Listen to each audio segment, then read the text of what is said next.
सात तारीखे सूरत शहर અને દક્ષિણ ગુજરાતમાં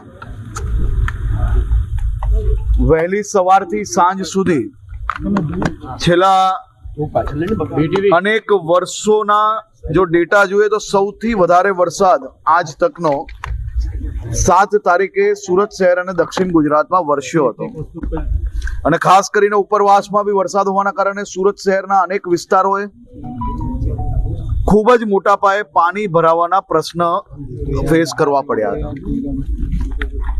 અનેક લોકોના ઘરોમાં પાણી, અનેક દુકાનોમાં બી પાણી ભરાયા.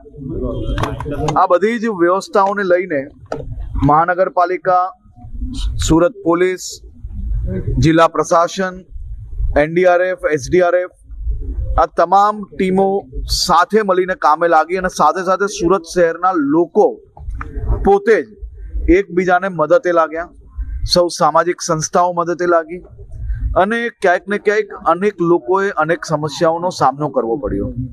ખાસ કરીને આજે મુખ્યમંત્રીશ્રીએ આ રિવ્યુ બેઠક લીધી હતી અને પ્રશાસનને જે નહેરના કારણે અને ખાડીના કારણે જે પાણી ભરાવાનું જે કારણ જે ભૂતકાળમાં બી સામે આવ્યું હતું એ પર કડક પગલાં ભરવામાં આવશે.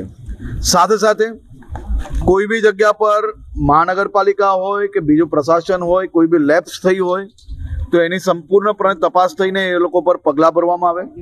કોઈ બી રોડ, બીજા કોઈ બી કામગીરી જેની અંદર નવા કામગીરી થઈ હોય અને જે તૂટ્યા હોય અને એ કામગીરીની અંદર જો કોઈ બી વીકનેસ હોય તો એની ઉપર બી પગલાં બી ભરવામાં આવે ને જરૂર લાગે તો ફોજદારી પગલાં બી ભરવામાં આવે. તેની બી સૂચના સૌ અધિકારીઓને આપવામાં આવી છે. ભવિષ્યની અંદર આવા વરસાદના કારણે ખાસ કરીને ખાડીને લઈને સુરત શહેરમાં પૂર ના આવે તે માટે ફૂલ પ્રૂફ પ્લાન બનાવવામાં આવે તે માટે સૂચના આપવામાં આવી છે.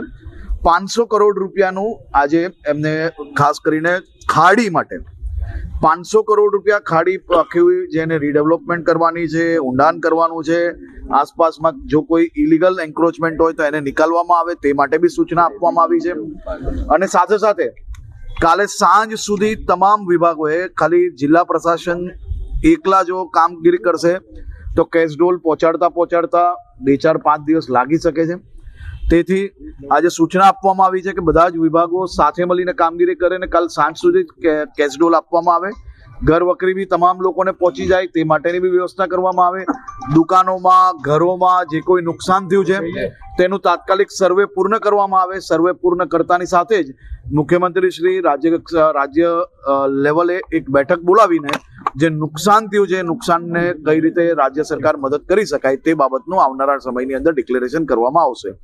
આજે તમામ ચૂંટાયેલા પ્રતિનિધિઓને બી અને મહાનગરપાલિકાના સૌ અધિકારીઓને બી આજે સાંજ સુધી એક રાઉન્ડ સફાઈનું બધી જ જગ્યા પર પૂર્ણ થાય તે માટે બી સૂચના આપવામાં આવી છે. અને સૌ સફાઈ કર્મચારીઓને બી હું આભાર માનું છું અને વંદન કરું છું જે પ્રકારે રાત દિવસ એક કરીને સફાઈની કામગીરી કરી રહ્યા છે. સૌ સુરતીઓને આભાર માનવો પડે કે જે કોઈ જગ્યા સુધી સરકારી તંત્ર પહોંચી શક્યું ત્યાં તો તમે સાથે મળીને કામ કર્યું જ છે, પણ અચાનક આટલો વરસાદ આવવાના કારણે જ્યાં ના બી પહોંચી શક્યા ત્યાં સુરતીઓએ એકબીજાને મદદ કરવાનું કોઈ મોકો ચૂક્યા નથી. તે બદલ બી આભાર. અને આ બાબતની સંપૂર્ણ રિવ્યુ હજી ચાલી રહ્યું છે. આજે મોડી રાત સુધી હું બી અહીંયા છું અને એની તપાસ કામગીરી ચાલુ છે. તપાસ પૂર્ણ થયા પછી આપ સૌને સંપૂર્ણ માહિતી આપશું.